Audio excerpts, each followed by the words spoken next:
Kebiasaannya, kalau orang tersayang meninggal dunia, kita akan sedih dan menangis. Tapi tidak bagi suku Dani di tanah Papua, Indonesia. Mereka memotong jari setiap kali ada kematian orang yang tersayang.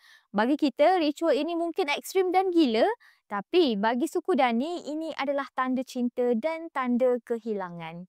Ritual iki palik atau mengerat jari setiap kali ada kematian yang tersayang adalah cara terbaik untuk menunjukkan rasa hati dan jiwa mereka yang menderita teramat sangat kerana kehilangan. Biasanya ritual ini dilakukan dalam kalangan wanita sahaja. Macam mana proses kerat jari ini berlaku? Apa-apa cara pun boleh asalkan terpotonglah jari itu. Biasanya, mereka hanya akan menggigit jari mereka sehingga putus. Ada juga yang menggunakan kapak atau pisau tradisional. Dan ya, tanpa sebarang ubat bius. Sakit kan?